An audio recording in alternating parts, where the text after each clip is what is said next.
Mayong aga sa tanan, no?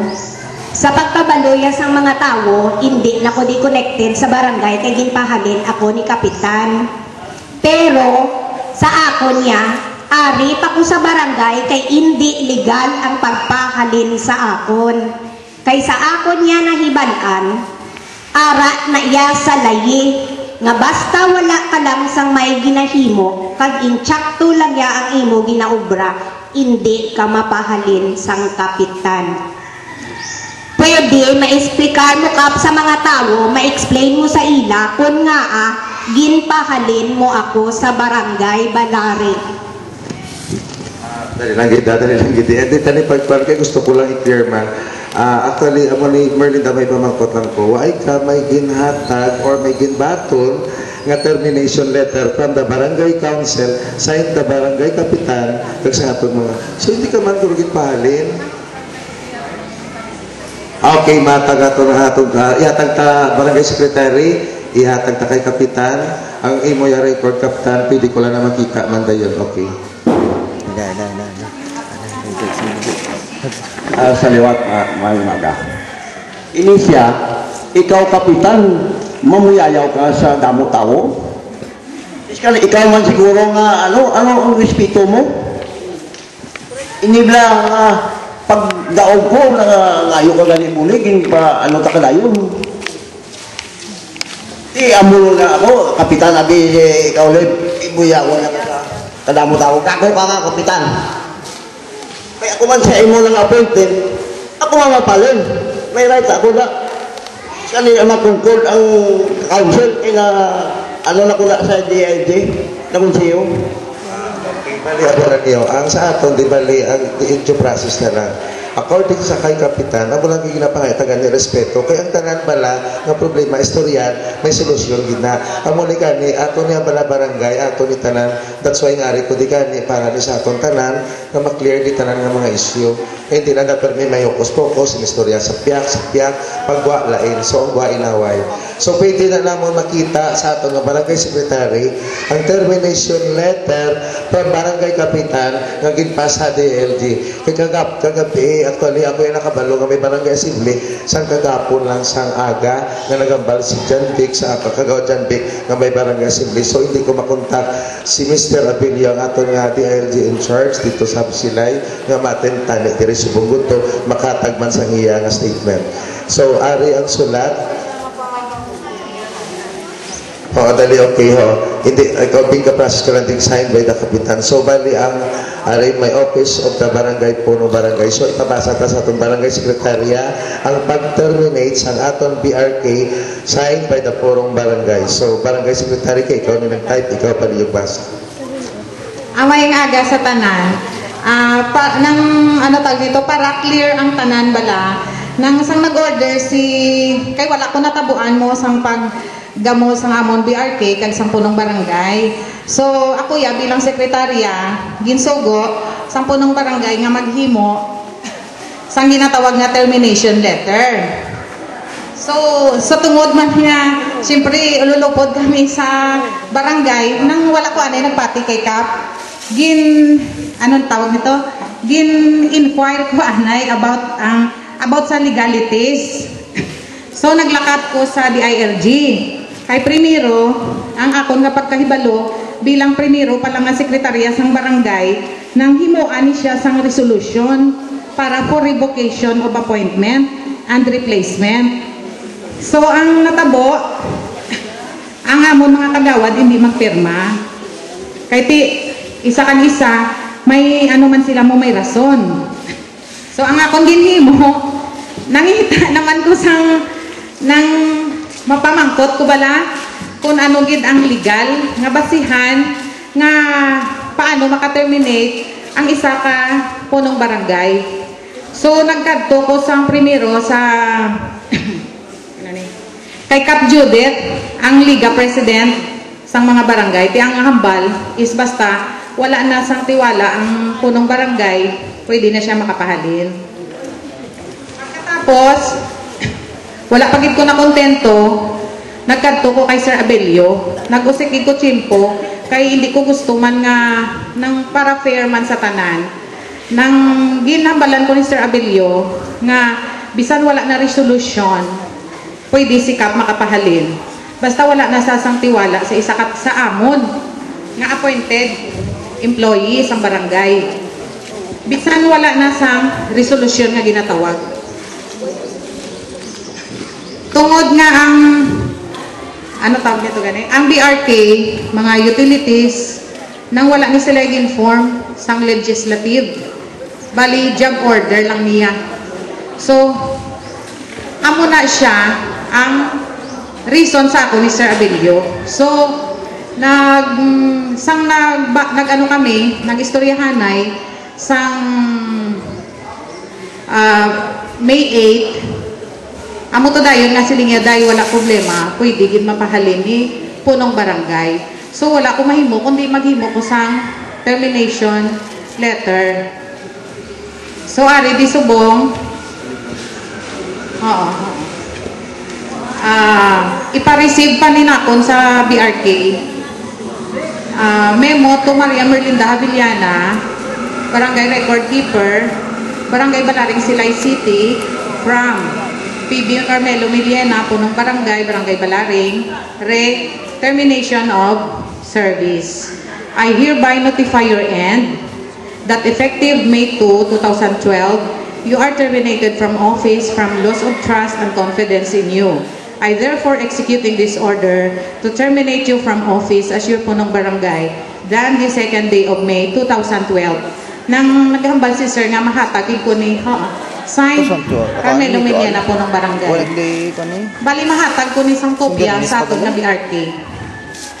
So sad to say amo gid ni ang legal na ginhambal ni Sir Abelio. So anytime kuno ya, welcome man saya kung makadto to nga nga BRK, kag kung sino gusto mamangkot, ara lang si Sir Abelio mag-answer sa mga questions. So, okay, thank you, Barangay Secretary. Bali, amo niya ako niya, Barangay Secretary, no, ang termination, halina kay Kapitan, pro on the record na sa aton di sa Barangay Council, gin-take up nila during sa ilang sesyon, nga palino ng atong Barangay Secretary, ni BRK, so, kay order ni Kapitan. Pero, gani, okay, ang iya ginaya, bali si Kapitan, gidya nag-execute sa papel ni, pasto sa DLG. So, pa-receive na nila rin na gani, So, dapat ipa-receive ni sa ato na barangays, BRK, through mail or either ipa-receive siya personally. So, depende mo man na gani, kung diin gina naghalin ng grounds, kahit hindi na pwede nga palinong talang gulpi, nga way matakabalo sang sala sa atong BRK. So, matagman statement ang atong nga financier niya. Well, actually, ako in due process lang, no. Actually, during our special session ng patawag ni Punong Barangay, nag-ayog ko ni kay Punong Barangay nga tagaan tagi due process sa Merlinda. Kaya wala kami kabalo sa ground nga complain ni Kapitan against kay Merlinda. Kaya kami kabati nga namuyayaw si Kap kay against kay Merlinda. Pero nakabati ko yan, naging buyayaw ko yan ni Kap. Pero okay lang na yan sa akin, wala na yung problema. Hindi okay lang, no problem. Pero, ang ako man lang yan, nag-ayo lang ko yan kay Kaptan nga tagaan niya nga tayo due process, nga ipatubang yaman sa special session namon, in France ang atong DLG officer, o kay Capullego, nga tagaan man opportunity, nga maka-explain man sa site si Mrs. Abellana. Galing kay naging close na yan ni Kapya ang pertahan. So, why mapumahimo kung hindi siya gusto, ako ya gani, nag-ayo lang ko ya. Kaya daw sa pag-interpretar ko, dapat tagaan tagin ang kada isa due process man. Tagaan taman justice kung siya bala in-relieve, suno sa rason, o wala man, o wala sa pamatian. So, mo man lang ako niya clear to. So, galing kayo at that time, why naman ko yan nag-bias, get? Close na lang ko. Okay, bali statement to ni Kagawad Ernie. So, mahatag subong sa statement man si Merlinda, tiyan mo ng atong BRK, nga gin-terminate sa atong barangay kapitan, nga gin-pass na ang termination letter, nga gin-receive sa DLG, pero pamangkot, kung ma-justify ni ang termination, oo kung hindi. So antes matapos ang aton nga state nga hambal isang tanan, ang aton nga BRK matagban sa iya nga statement. Mayong aga liwat sa tanan no. Ako ya gusto ko lang mabalaan nyo. Actually, wala na ko gana mag-ubra diya sa barangay kay hindi ko ya gusto sang amoni nga klase nga pag nga ulubrahan nga pagdumalahan. Ako niya in good faith niya ang akong pag-ubra di. Ang hambal ni kapitan nangayo ko sa iya bulig para mag-ubra di. Oo, nangayo ko sa iya bulig ginpasulod ako. Pero siya nagwa man sa amon bulig kay ginbuto man siya sang pamilya namon. Dason, ang natabo si niya, nga sugiran ta kamo, antes kami maghalin sa Manila, waay man siya naghambal sa akon, nga may mga papeles, siya nga inugpaguha. Pag abot ko di sang gabi, gintawag ako, hubog-hubog na siya katama.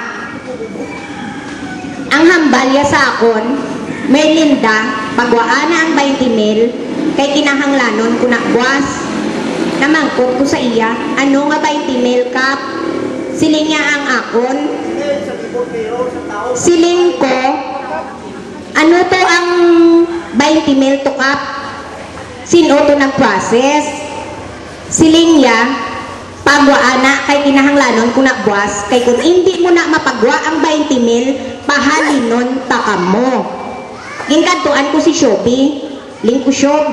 Nagapangakid to si Kap, kay siling niya, pagwaunta ko no ang 20 mil, tigin pamangkot ko siya kung ano to nga cheque, kay okay na ko no kay Burley, hambalya, PNB, ti siling ko wala problema pagwaunta, kay abi kuya, iya kabarang, iya personal, iya ngalan ang gingalan sa cheque, kay gali iya, naghambal siya, nga tabuon ta kamo ni Shobi sa PNB, dala kamo resibo. Kung may resibo ya, iya ka barangay balaring ina nga cheque nga ginhatag ni Mayor para sa fiesta sang barangay. Kagdason, siling ko hindi na siya ya mahingagaw kap. Kaya nga ipasulod mo pa na iya, ideposito pa na iya sa barangay, ideposito pa sa bangko, kagimuan pa na iya program, ang hambal ya sa akon, linte. Kung hindi mo na siya mapagwa, halin ka buwas, ako na ginaya. Tisiling ko kap, bisan mag-ano ko, hindi gina siya mahingagaw, kahimuan pa ipadeposito pa na siya, kag i-program, himuan pa na siya program of works. Nangakid siya, naglakat ko, nagsulod ko. Kung gusto nyo gidya, ako wala ko gabinutig, mangkutan nyo si Sagwa, si Rito, kag si John Beck, ara, man si Kagawad Mangyo, kag si Kagawad Edgar, pero wala na sila nga duha kabati. Si Kagawad Rito Vergara, kag si Kagawad John Beck, ara, na nakabati, Sagwa, kung ano ang natabo. Nagsulod ko, kinsulod ko ni Kagawad Rami Hunyo, pag ni Kagawad Rito Vergara, sinya pungko diday ano ang natabo. Singko amo ni balaho, hambalya siling ni Kap, pagwaon ko kuno ang 20 mil. Ti siling ko hindi na iya kagawad, pwede ya. Kay himuan ta pa na iya program of works, tapos ideposito na yan sa bangko. Wala ko gani kabalo kung ano to ang himuon ko nga program of works. Kay wala na kaagi sa akon. Wala ko kabalo kung ano na nga klase nga programa. Kagwaay ko kabalo kung ano ang isulat ko kag himuon, kag that day pagkaaga sina Friday na hindi ginaya mahingagaw. Ti siling ko ning hindi ko ginaya mahimo biskan anhon mo nagsulod siya. Naghambal si Kagawad Rami sa iya pungko balaka, pungko daday. Siling niya amo ni Kapo.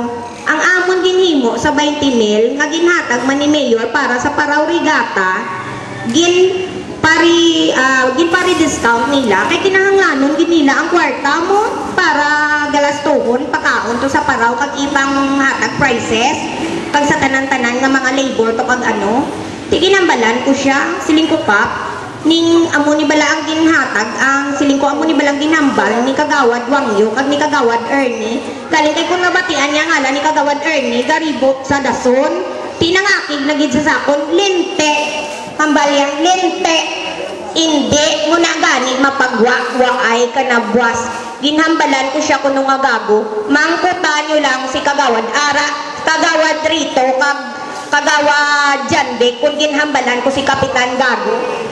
Kag kagawad Rami Hunyo sa sulod naman kag si kagawad Rito kung naghambal ko kay Kapitan Gago. Salamat gid. Okay, dali lang kita. Dali lang kita. Dali lang kita. Dali lang kita kagawad. Ano rin may pamangkot ng kusimo. Ang 20,000 ni nga ginasiling ni Kapitan nga napagawa mo.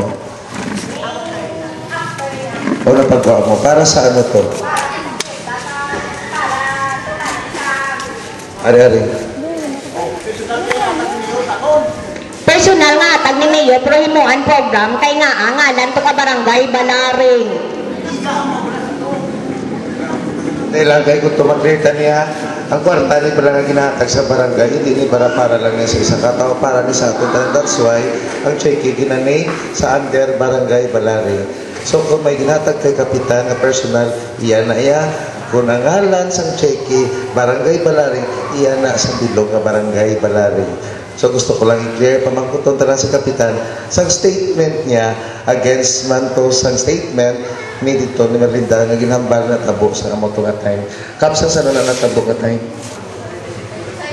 Okay, sang April 26 before sang fiesta, Friday na siya nga adlaw. Okay, si Kapitan yatag ko ng microphone. So ang mga kagawad nga ginmensyon ni Merlinda kagina nga natabo sa amotong insidente nga natabuan ara kamo. So pwede lang kami kapangayo man sa iyong statement. So antisa na kagawad rami pambalutan na si Kapitan.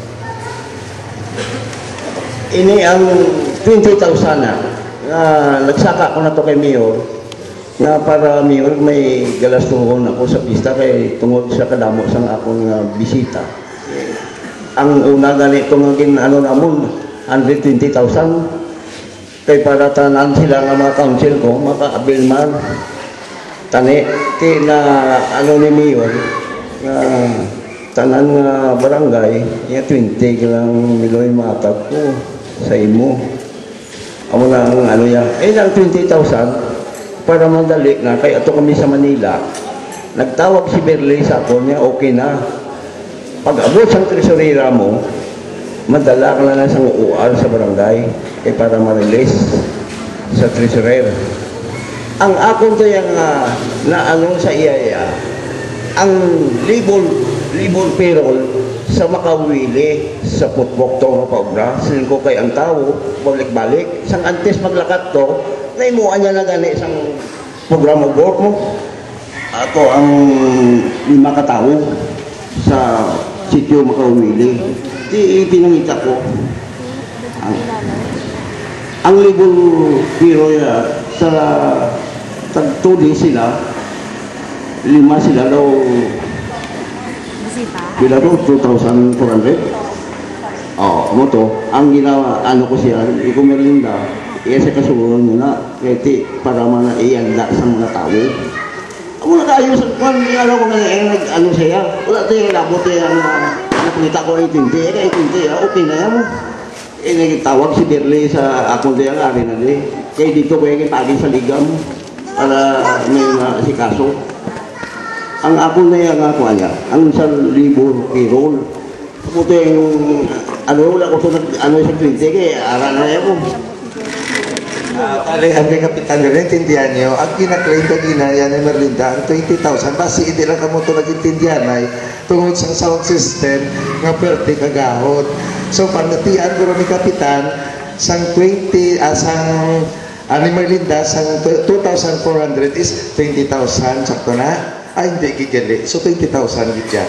So, di mo ito gali kay Kapitan man niya, ang 2004 para ito kuno sa payroll labor. Hindi ta na iya maka-justify kasi pagkatabo kita wala. So, ato nga mga kagawad, nga ari din nga gimension ni Merlinda, pwede mapangayaw kami statement kasi kagawad Rami Ronyo at ito siya sumatagban sa sangya nga statement. Nga galiwat no. Bali ang natabo to after sa awarding 26 to sa 26. Bali may kiosco din ni Albe. Nag-inom-inom kami day, upod kami day Kapitan. Mga kaunsuhan na. So bali layo ko kumugao di man sound system. Wayo ka balo ko ano yan kani sampot sa Merlinda ko ko balo ko anong yung away nila. So nakita ko si Merlinda nagsulod sa barangay. Wayo ko balo. Pagsulod ko, kita mangkot ko sa Merlinda, kung ano ang natabo sila. Tapos, singko po ko dahil istoryada. Nagabot man si Kapitan. So, medyo awal, tapos masulod tabuan ko, nga ara ko. So, ako yung nagtugong lang ko sila, nga hindi matabo. Kalaway, sila nga council. Kadamok tao, may dinaway. Pero wala ko yung kabalo kung anong ginalina nila. Ara ko yung tabuan sa sulod tagaway nila. Actually, sa sulod, wala ko yung kabati. Sa guwaya, may kabaluman kung anong ginawayan nyo. Muna nga nagpamangkot ko sa sunod sinyo. Okay. Bali natabuan lang niya si Kagawad Ramyon yung ara siya. Pero wala siya kabati nga ginhambalan ni Merlinda si Kapitan Gago. So kali waayat, at least waay kabati si Kagawad Honio. So tagtakay tutong kung anong statement niya man. Ululupod kami sa Manila nga apat.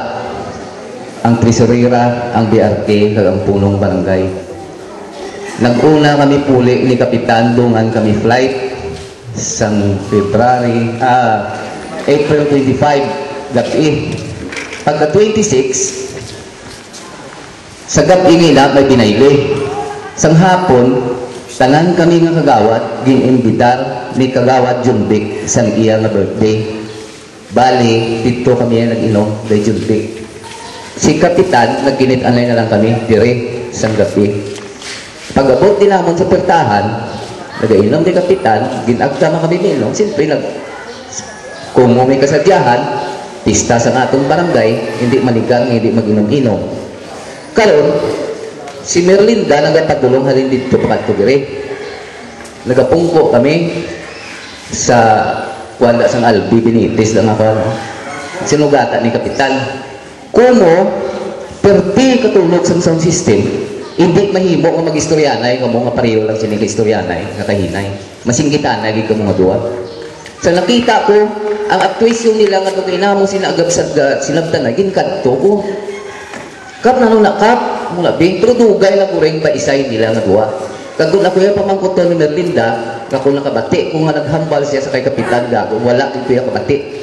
Ginbutong ko si Merlinda, ginpasulod ko, ginsalo ni Pariwang yung sulod. Kap na nung duman, istoryan ka lang na bala. Muli mo, tapos taging lagas si sulod.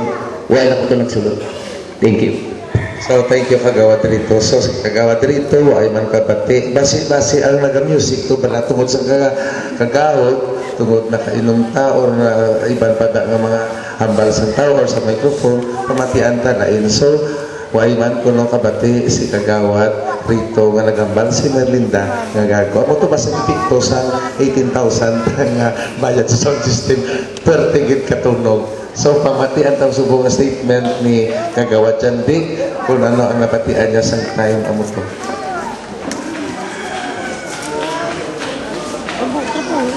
Sanggap nga tabo dira sa kilid bali nakita ko na lang nga nagbaysay si Kap pag si Merlinda. Actually wala ko kabati kay perti katulong ka sound system. Tapos lang sulit si Merlinda, tapos ginambagin wala si Kap yung kapstoryahan na lang. Tapos dito sila storyahan sa sulod. Wala ko kabalo kay wala ko tayo kasulod, gigagwa sulod ko di kay bisita ko. Kagawad, at least napatian yung mga statement sa atong Kagawad. So si Jandik ay man kabati kay tungod sa ako siya kay tungod birthday ato. So damo man kuno yung bisita. So basi way man sa Kap guro na kuyayaw si Merlindas. Okay, pili kabati gid guro si Kapitan. So sino pa to nga Kagawad ang pahambalunta si Kagawad. Dahil pa sino pa to nga Kagawad ginambal mo. Si Kagawad Rito, Kagawad Rami, si Kagawad okay, ho. Kagawad Edgar, may ang bagay nga statement? Okay, ho. Hubog mo. Kaya gano'n. Saan pala mag-criticize, no? May katuwa ka balo mo kaya, kung bisa may puro sang gold na wala, kay ang ginawa na mo lang barangay tanod, tiway kung tuloy ka balo. Uli na ako may gani. Kaya nagkuha ako na yun. Kaya nagkulit ko, tiway ko ito kabalo na pagkagan lang nga nagkabalo ka nagkurais na ng Kapitan. Tiway ko ito kabalo. So, ay man kabati si Kagawad Edgar. Bali mo lang ito nga mo, hindi mata na mag-justify ka tiway. Tato, tapos si Kapitan may statement man, akin mo rin daw, ay man, amo lang yung amo man tani, kuya, at ang lagwi advice kung na muna bala nga tani kung may mga problema istoryahan during sa insakto nga lugar, sa insakto nga tsimpo, kag hindi man nga dira sa damo tao. Kay ti nga ato ni bala nga pagdala sa barangay, hindi na ni para lang niya sa ato, kag hindi man para sa diri lang sa council mo. So ato ni tanan that is why nga rin kami tigani tanan sa atong barangay assembly gusto mabatian kung anong status sa atong barangay. So kapitan, matag ka sa statement mo or either miyara pa ta sa tumuluyo nga may pamangkot ka mo, may gusto pa ka mo i-clear para sa atong barangay, kay gusto at least subong na istoryan kay open para sa